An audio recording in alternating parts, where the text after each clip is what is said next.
By popular demand, people wanted me to cover the story about a lawsuit that's going on right now that's historic. It's historic because it calls out the inequities in our media. Now, you and I both know there's inequities in our media. We just discussed it about how they're jaded, they got narratives, they spin it to their own whim, typically to the whim of their donors and who spends the most money. It's pretty much how it works. Well, this lawsuit is about a civil rights violation, and it's been brought by a person who is a very, very successful businessman. A lot of people probably haven't heard of him. I heard of him. His name is Byron Allen. Now, Byron Allen was on a show back in the day called Real People. I remember seeing Byron Allen. I remember seeing this guy. Like, this guy's funny. He looked like who I think I'm going to look like as I get a little older. And he's up there and he's doing it. And he's funny and he's smart. People laughing and he's articulate. But he went on not to just be a comedian. He went on to, be a television producer, a movie producer. He went on to become a big-time business guy. And that's what he's doing now. And he has a lawsuit against Comcast and Al Sharpton and all these folks because he says they've shut out his company. Now, this is not a new lawsuit. This lawsuit has been cooking for quite some time. I have a clip I want to share with you. I want you to see this for yourself. Byron Allen is no narrative water-carrying BS man. This guy calls it out. I think you're going to like him. Now, you're going to see a little age in this clip because it was a couple years ago, because somebody in the clip is going to look a little younger and a little less chubbier. And I'm not talking about me. One of America's most prominent, outspoken civil rights activists, and now Al Sharpton, along with Comcast and Time Warner Cable, are facing a $20 billion lawsuit over alleged racial discrimination against black-owned media companies. Now, in the complaint, Byron Allen, a comedian, TV presenter, and CEO of Entertainment Studios, alleges that Comcast gave Al Sharpton that 6 p.m. show on MSNBC, for which he's been paid approximately $750,000 per year, despite notoriously low ratings, and in exchange for his continued public support for Comcast on issues of diversity. Now, it all sounds kind of convoluted, and I want to get to the bottom of it. So joining me now in Los Angeles is Byron Allen. Thank you for being here this morning. Thank you, Brian, for having me. This case has been getting a lot of coverage this week. We've heard from Comcast, and I'll read their comment in a minute. But tell me the 1-minute version of what you're alleging. Real simple. The cable industry, AT&T, DirecTV, Comcast, Time Warner, they spent about $50 billion a year licensing cable networks and advertising, with less than $3 million per year going to 100% African-American owned media. Now, what they do is they make token donations to people like Al Sharpton, the NAACP, the Urban League, and after taking those donations, they negotiated a fraudulent MOU that says this is okay for black people to live by. What America needs to understand is that Al Sharpton does not speak for me. Al Sharpton does not speak for black people. It's like I ask people, who is the white person who speaks for you? It's racist to even believe that Al Sharpton is the go-to person. Shame on you, Sony, for thinking sit down with Al Sharpton and that negates your racist emails about President Obama. So it's real simple. These token donations they make to him, as reported in the New York Post, allows them to have racial cover. This is why we're not getting enough advertising or any advertising from McDonald's and Coca-Cola and Chrysler and General Motors and AT&T. They don't spend any money with African-American owned media. Something that's very alarming, AT&T spent more money on Al Sharpton's lavish 60th birthday than they spent on Ebony magazine, the biggest African-American magazine in America, around 70 years, 10 million readers per month. AT&T spent only $30,000 on that magazine. Walmart has given money to Al Sharpton. Walmart doesn't spend any money in Ebony magazine, and they barely do business with me in a long-term partnership, and I'm constantly going back and forth with Walmart and Chrysler as well. So he is the least expensive Negro. Don't really do business with real African-American owned companies. Something like that sound. I mean, when you say that about Al Sharpton, are you saying he's the numbers are actual. The numbers are just follow the money. Don't do business with real African-American owned companies. Just make a token. Give him $50,000 and a bucket of chicken, and we're good. We won't have any problems with real African-American owned media.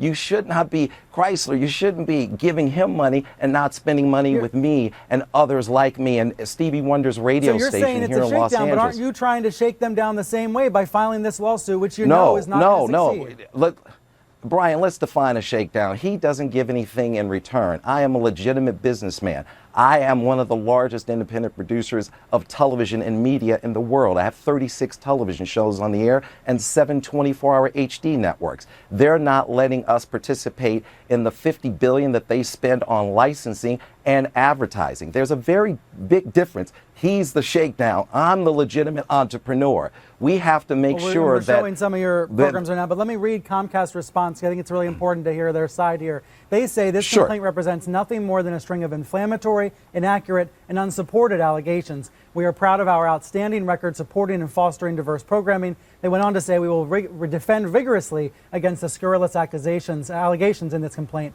and we fully expect that the court will dismiss them. Now, Sharpton has not commented on the record. Do you have a question for him or a thing you'd like him to address about this? No, Al Sharpton's not that. He's not important. He's nothing more than a black pawn in a very sophisticated white economic chess game. He's being used by his white masters at Comcast and AT&T. He just needs to shut up and get in the bleachers. What we have to do is get these corporations to understand you must include African-American owned media. We have to stop the financial genocide against the black community. I mean, you understand how offensive this all sounds to someone like Al Sharpton. Well, you know, I'm not worried about his feelings. I'm more focused on getting corporate America to understand it's time to do business with us. And President Obama has been bought and paid for. He has taken donations from Comcast. Comcast is his biggest contributor. AT&T is one of his biggest contributors. And listen, Obama, your own FTC is investigating AT&T for throttling. How can you even consider them to buy DirecTV when you're suing them? Is it because you took donations? Yes, Obama. Don't even think about letting them merge until they settle this lawsuit and that lawsuit. Comcast got caught. Well, let me, Brian, this is important. Your main issues here are about the mergers, Comcast, Time Warner Cable, and AT&T DirecTV. No, Brian, let me be clear. My main issue is about economic inclusion for African Americans. You know, Comcast deployed software that slowed down video over the web in 2008. They broke federal laws. That's like me robbing a bank and then after I get out on probation saying I want to be the president of the bank.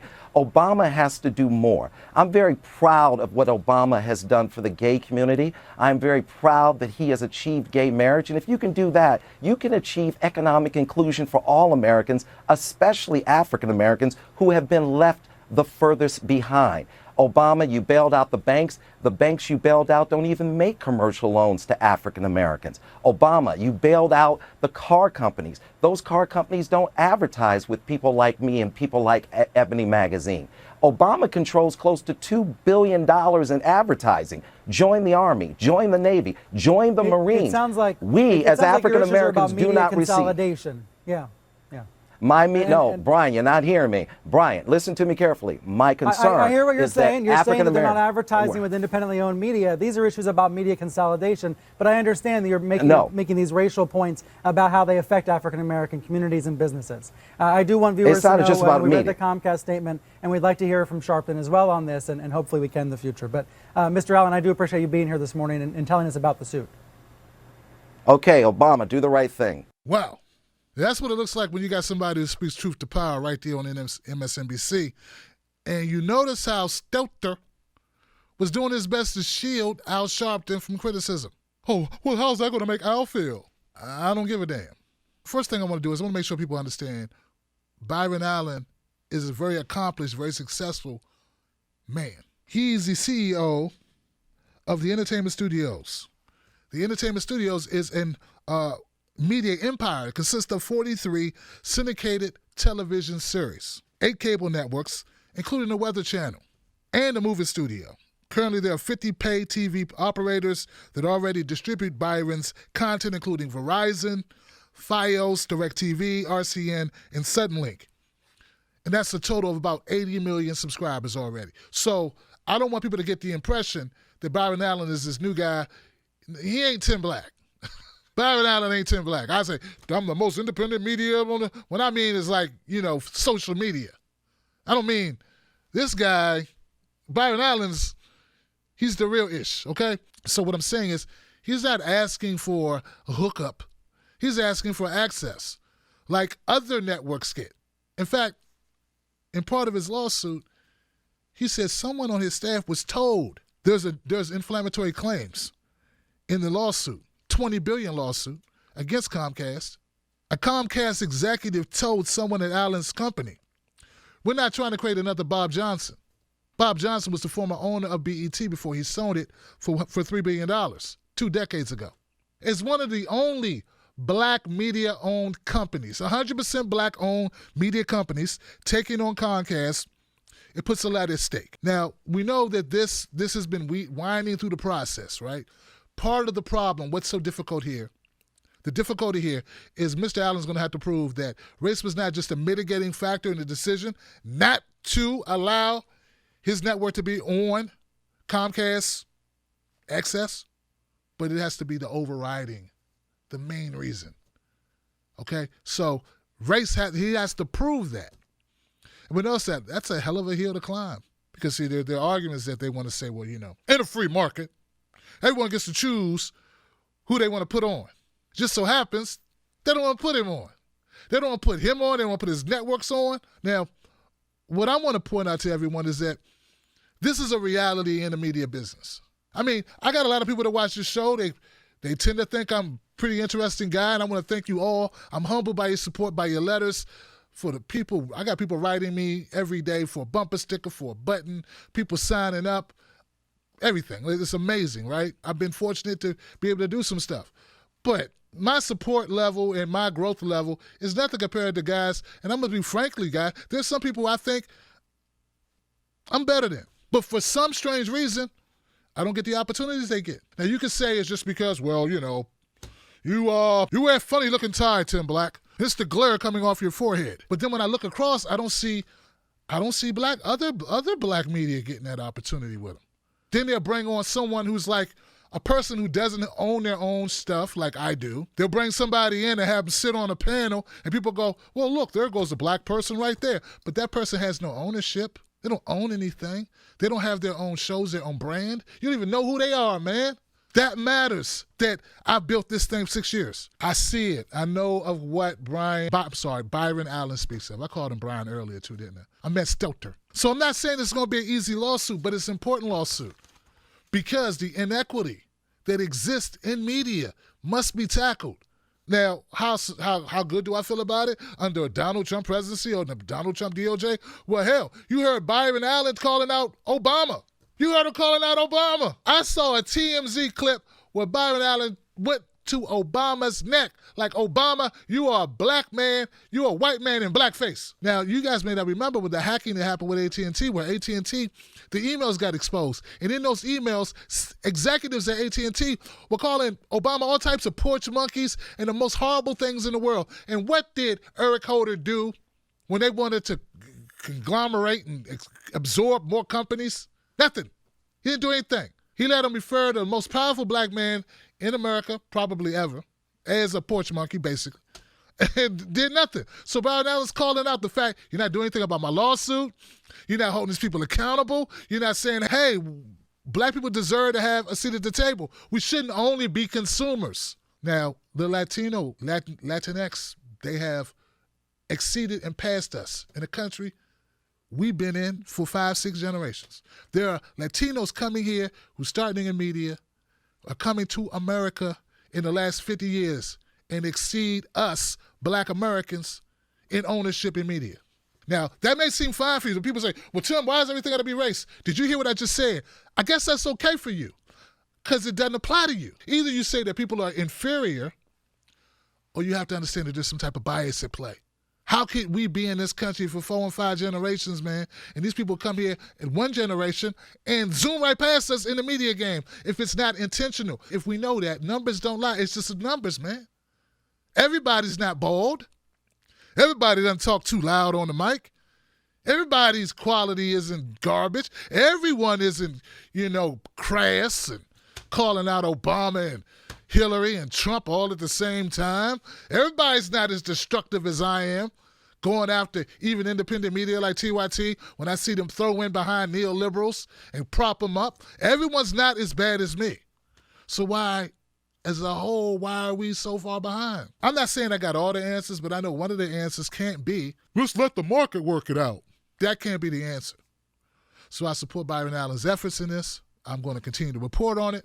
Byron Allen, I don't know his politics, I don't know any of that, but I know he was calling out Obama when it was very unpopular to do so. When Obama was Obama, the President Obama, he was calling out Obama.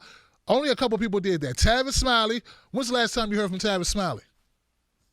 Hey, Tavis, where's Tavis Smiley? Tavis! Dr. Cornel West. Dr. Cornel West should have a show and a studio, and he's like one of the most formidable black intellectuals in the last 100 years. What's he got? An appearance on Democracy Now? And no knock to Democracy Now. He deserves more than that.